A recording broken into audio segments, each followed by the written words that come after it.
महात्मा का जो प्रथम श्लोक है बड़ा सुंदर है, एक बार प्यार से बोलो श्री राधे। जो प्रथम श्लोक से इसमें गोविंद का श्रृंगार वर्णन है, स्वरूप वर्णन है। हमार गोविंद कत सुंदर की करते हो, की काज करते हो, ठाकुर का क्या क्या काम है, क्या क्या लीलाएं हैं। सच्चिदानंद रूपाय विश्वोत्पत्त्यादि हेतवे तापत्रय विनाशाय श्री कृष्णाय वयं नमः। देखिए हमारा जो ठाकुर है वो कैसा है कि रोगमा से हमारे गोविंद बोले सच्चिदानंद। क्या है? झूठ धरे बोलो सच्चिदानंद। ये जो सच्चिदानंद जो शब्द से ये शब्द विच्छेद करके बना है, सत्व चित्त आनंद इति सच्चिदानंद। सबका अर्थ होता है नित्य शाश्वत। ये जो हमारा ठाकुर है, हमारा जो गोविंदा से, ये जो हमारा गिरिराज धरण है गोवर्धन नाथ से, ये सत्य है, इसका कभी परिवर्तन नहीं होता। ये नित्य है, शाश्वत है। जो आदि मध्य अंत तीनों में जिसका एक जैसा स्थिति है उसको सत्य बोलते हैं। और चित्त का अर्थ होता है ज्ञान से। जो पूर्ण ज्ञानी है कृष्णम वंदे जगत। इस संसार में जो तो लोग आसे, सबके पास कोई ना कोई गुण है, ज्ञान है, नॉलेज है, लेकिन पूर्ण ज्ञानी केवल ऐसे ना। पूर्ण ज्ञानी के से बोले कृष्णम वंदे जगत गुरु। सबका गुरु तो गोविंद है, कृष्ण। सत्य चित्त आनंद सच्चिदानंद।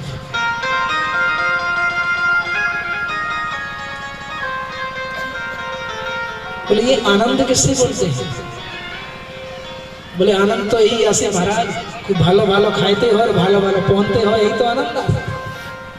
बोले यही आनंद है। खूब सुंदर कोठी बड़ा सुंदर सुंदर कोठी बंगला में रहना, यही तो आनंद है। लग्जरी गाड़ी में घूमना, यही तो आनंद है।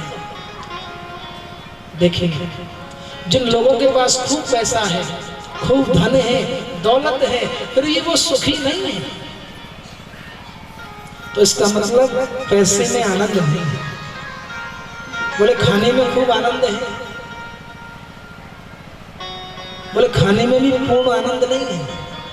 जब हम भोजन करने बैठते हैं, कोई पहला रसगुल्ला देता है तो हमको बड़ा अच्छा लगता है, लेकिन दूसरा रसगुल्ला जब हम पाते हैं तो पहले से आनंद कम हो जाता है। जिन बच्चों ने इकोनॉमिक्स पढ़ी हो, ये तुष्टि गुण का ह्रास नियम है।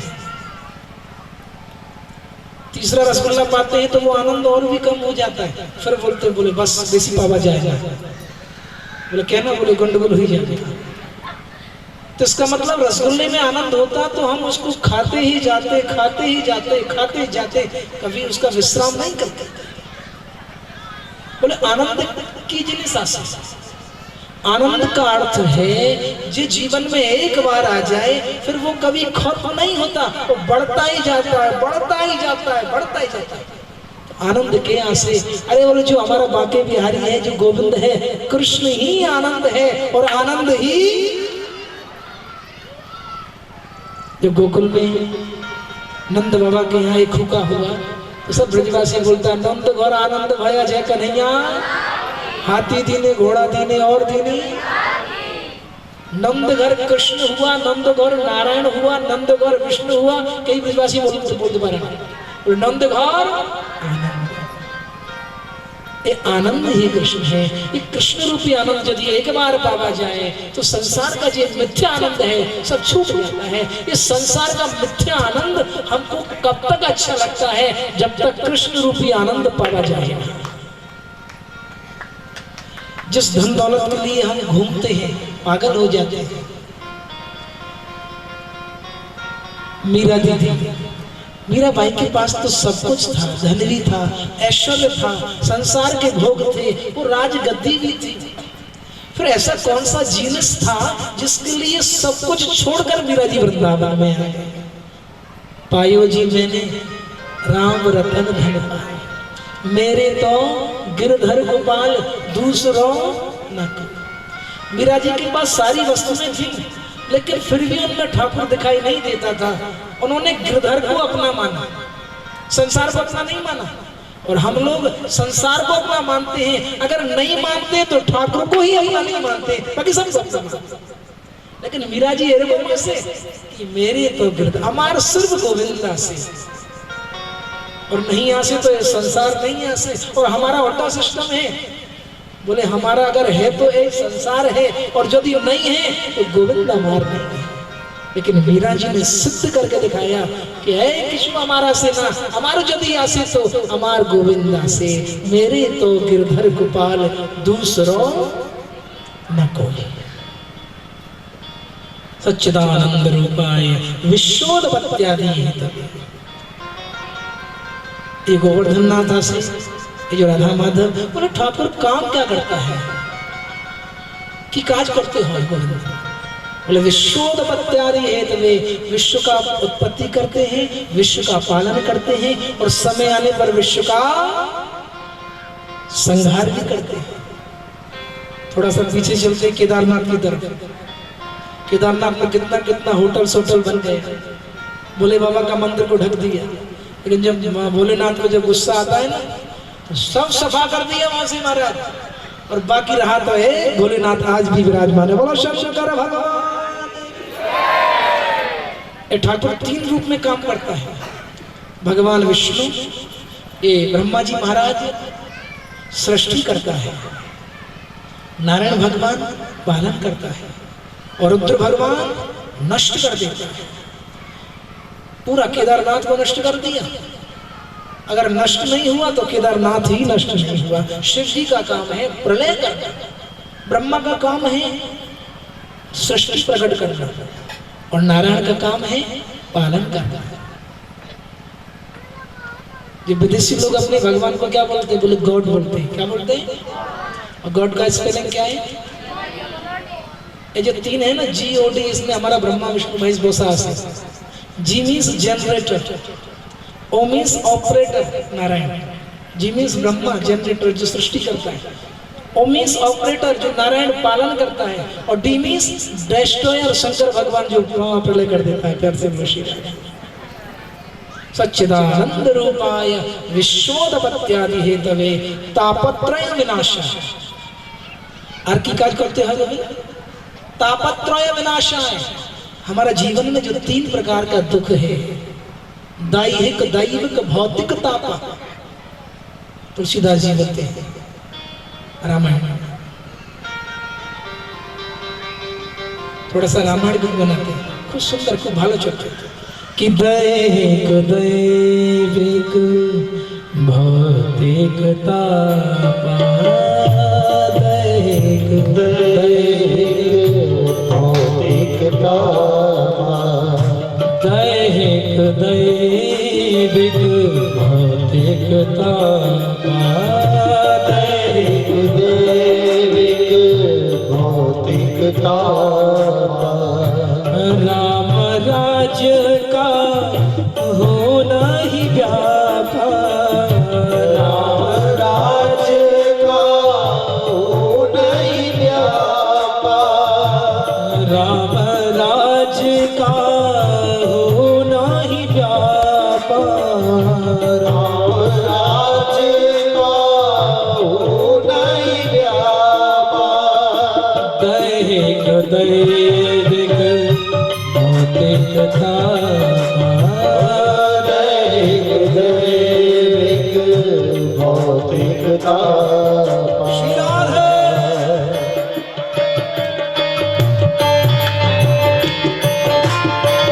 राई और हुई गो नाली की सेवा करते हुए।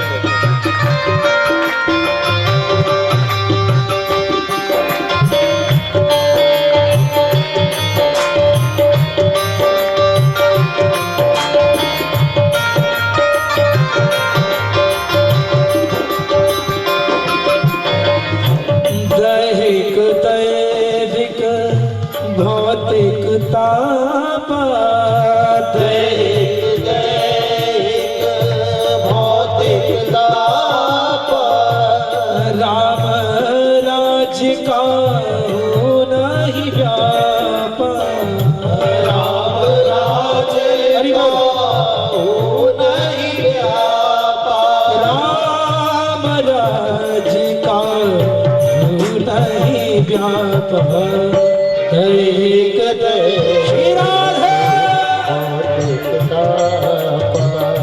दैहिक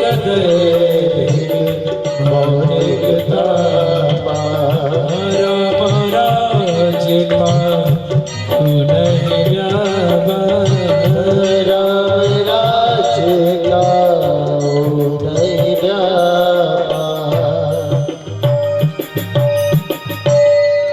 दैहिक दैविक भौतिकता। हमारे जीवन में जो 3 प्रकार के कष्ट हैं, दुख है, टेंशन है,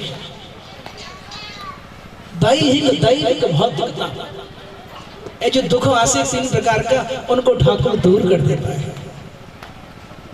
देखिए त्रेता में ठाकुर जी कौन हुए? बोले राम जी हुए। कथा की तरफ ध्यान दीजिए।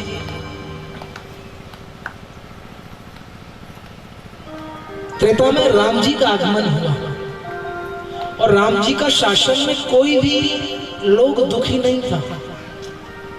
हम लोग बोलते हैं ना कि राम राज्य हो जाए, राम जी का शासन फिर से हो जाए, क्योंकि राम जी के शासन में दैहिक दैविक भौतिक कोई भी कष्ट नहीं था। सब लोग प्रसन्न थे, हर जगह आनंद था, सब लोगों में प्रेम था। तो ए राम राज्य की आसे, ध्यान से सुनो, किसको बोलते हैं राम राज्य? जहां निःशुल्क चिकित्सा, जहां निःशुल्क शिक्षा होती थी, पढ़ाई के लिए कोई पैसा नहीं देना पड़ता था, निःशुल्क शिक्षा, ये राम राज्य। जहां कोई भी व्यक्ति कभी विराम नहीं होता था, किसी को कभी बुखार नहीं होता था, दुख नहीं होता था, रोग नहीं होता था, वो राम राज्य था। और तीसरी बात, इमीडिएट जजमेंट, जहां निर्णय तुरंत होता था, इसको राम राज्य बोलते हैं और कोई राम राज्य नहीं है। और आज यही तीनों चीज इस कलयुग में सबसे ज्यादा दुखद है। शिक्षा निःशुल्क नहीं है, सबसे महंगी शिक्षा हो गई है। दूसरी बात, कोई भी व्यक्ति स्वस्थ नहीं है, सब मेडिसिन खाते हैं, सबको कोई ना कोई रोग है, डिसीज है। और रही बात तीसरी, जजमेंट। आज कोर्ट कचहरी में जल्दी से जजमेंट नहीं मिलता है। दादाजी खत्म हो गया, पिताजी खत्म हो गया और कोर्ट में नाती मुकदमा लड़ रहा है। प्यार से बोलो श्री राम। अरे जो 3 वस्तु है ये राम राज्य में नहीं था। तुरंत इमीडिएट जजमेंट, निःशुल्क एजुकेशन, और कोई भी विराम नहीं पड़ता था, सब लोग स्वस्थ रहते थे। ये राम राज्य है और बाकी कोई राम राज्य नहीं। बुझते हो? जब राम जी का आगमन हुआ, राम जी ने शासन किया, तो राम जी का त्रेता युग में सब लोग बड़ा सुखी है। और यदि दुखी है तो 2 मानस दुखी आ सकते। बोले 2 व्यक्ति कौन कौन दुखी है? बोले एक तो डॉक्टर साहब बहुत दुखी है, एक वकील साहब, हाँ एडवोकेट बड़ा दुखी है। दोनों बोला हे गोविंद हे राजा बोली भालो आसे ना। बोले कह रहा, बोले डॉक्टर का काम क्या होता है? बोले जब तक पेशेंट नहीं आएगा तो हमारा धंधा कैसे चलेगा, बिजनेस चौपट है। तुम्हारे राज्य में तो कोई बिरामी नहीं होता है, कोई दुखी नहीं है, किसी को रोग ही नहीं। और एडवोकेट साहब वकील बोले कि तुम्हारा राम राज्य में तो रागा रागी होता ही नहीं, झगड़ा होता ही नहीं। और जब झगड़ा नहीं होता है तो हमारा वकील होना बेकार है, हमारे लिए कुछ सुविधाएं उपलब्ध कराओ ना। तो राम जी बोले हे वैद्य, हे डॉक्टर, हे वकील साहब, हम आपको आशीर्वाद करता है कि कलयुग में तुम 2 लोगों का खूब दुकान चलेगा। घर घर में रोग होगा और बाड़ी बाड़ी में क्लेश होगा, रागा रागी होगा, खूब राग होगा। सच्चिदानंद रूपाय विश्वोत्पत्त्यादि हेतवे तापत्रय विनाशाय श्री कृष्णाय वयं नमः। ऐसे गोविंद को हम प्रणाम करते हैं। देखिए बड़ी सुंदर कथा है, भाव है। भगवान कौन है? बोले सच्चिदानंद है। सच्चित आनंद इति सच्चिदानंद। भगवान का जो सत्य है वो सत्य से लक्ष्मी जी का प्रागट्य हुआ है। किसका प्रागट्य हुआ है? सत्य से लक्ष्मी। और चित से कालिंदी श्री यमुना महारानी का। बोलो श्याम सुंदर श्री यमुने महारानी की, वल्लभाधीश की। सत से लक्ष्मी का प्रागट हुआ है, चित्त से यमुना जी का प्रागट हुआ है, और जो भगवान का आनंद है उससे हमारे राधा रानी का प्रादुर्भाव हो। प्यार से सत से लक्ष्मी, चित्त से यमुना जी और आनंद से श्री राधा रानी का। तो जो लक्ष्मी है वो द्वारका की लीला में दैहिक रूप में द्वारकाधीश भगवान का पटरानी है। नाम है क्या? रुक्मिणी। ध्यान से सुनो। और वही लक्ष्मी ब्रज का लीला में बेलवन में आदि बसा से जो लोग ब्रज 84 कोस की यात्रा करते हैं तो लक्ष्मी जी खाने पावा जाए। आज भी फूस मास में खूब बड़ा मेला लगता है। तो सबसे लक्ष्मी का प्रागट्य हुआ द्वारका की लीला में। लक्ष्मी रुक्मिणी के रूप में है, और ब्रज की लीला में भी लक्ष्मी जी बसा। चित्त से यमुना जी का प्रागट्य हुआ है। द्वारका की लीला में यमुना जी दैहिक रूप में श्री कालिंदी पटरानी बन के गोविंद की सेवा में है। लेकिन ब्रज की लीला में वही यमुना जी भौतिक रूप में, दैहिक भौतिक रूप में, जल के रूप में ब्रज में विराजमान है। लेकिन जो राधा रानी हमारा से वो ब्रज की लीला में तो राधा रानी रूप में है, लेकिन द्वारका की लीला में, ब्रज की लीला माधुरी लीला है, द्वारका की लीला ऐश्वर्य की लीला है। क्या द्वारका की लीला में राधा रानी है या नहीं है? यमुना जी दोनों जगह है, ऐश्वर्य लीला में और माधुरी लीला में। लक्ष्मी जी भी दोनों जगह है, ऐश्वर्य लीला में रुक्मिणी बनकर, माधुरी लीला में बेलवन में बसा। और राधा रानी का तो नियम है कि ब्रज छाड़े को था जाओ वृंदावनम प्रत्यक्षम पादमेवं न गच्छति। तो क्या द्वारका की लीला में राधा रानी है या नहीं है? संत बड़ा संसर्ग होते हैं। बोले द्वारका की लीला में भी राधा रानी है। बोले राधा रानी तो ब्रज छाड़े कभी कहीं गई नहीं है। बोले है। बोले जब भगवान द्वारकाधीश द्वारका में रहकर सारी राजनीतिक क्रियाओं को विश्राम देने के बाद, अपना शासन चलाने के बाद द्वारका में एकांत कक्ष में जब बैठते हैं दरवाजा बंद करके, उस कक्ष में जब कोई नहीं होता है और श्याम सुंदर द्वारकेश प्रभु अपना नेत्र बंद कर लेते हैं, और नेत्र जब बंद करते हैं तो द्वारकाधीश को ब्रज की याद आती है। वो यशोदा माँ का प्रेम, वो नंद बाबा का दुलार, वो ब्रजवासियों का सक्ष भाव, वो यमुना जी की पुलन, और वो गहवर वन की कुंज निकुंज, वो बरसाना, वो वृंदावन, वो राधा कुंड, एक एक जब कृष्ण को याद आती है, द्वारका में रहकर ब्रज की लीलाएं याद आती हैं, तब कृष्ण का नेत्र से अश्रु गिरता है। और जो गोविंद के नेत्रों से अश्रु गिरते हैं वो अश्रु और कोई नहीं, वो अश्रु ही श्री राधा रानी है। प्यार से वो श्री राधा, क्योंकि कृष्ण शक्तिमान है और राधा रानी उनका शक्ति है। बिना शक्ति के शक्तिमान चलता नहीं। जब गोविंद को ब्रज का याद आता है, उधो मोहे ब्रज विसरत नहीं नाही, जब भगवान कृष्ण ब्रज का याद करके रोते हैं तो उन नेत्रों से जो एक एक अश्रु गिरता है वो किशोरी जी की याद में गिर रहा है, और वो अश्रु ही राधा रानी है। अश्रु रूप में राधा रानी द्वारकाधीश का संचालन करती है, क्योंकि ये प्रेम की बात है। इसको ज्ञानी नहीं समझता है, इसको प्रेम ही जान पाता है। वो ब्रजभूमि प्रेम नगरी है और द्वारकापुरी ऐश्वर्य नगरी है। प्रेम नगरी में जब तक डूबोगे नहीं तब तक वो प्रेम प्राप्त नहीं होगा। और वो ब्रजभूमि, वो वृंदावन, वो राधा कुंड, वो बरसाना ऐसी प्रेम की नगरी है जहाँ एक बार जो डूब जाता है वो राधा में हो जाता है, कृष्ण में हो जाता है। संसार का तालाब में, नदी में यदि डूब जाएगा तो अकाल मृत्यु हो जाएगा, और वृंदावन का प्रेम नगरी में डूब जाएगा तो राधामय हो जाएगा, कृष्णमय हो जाएगा।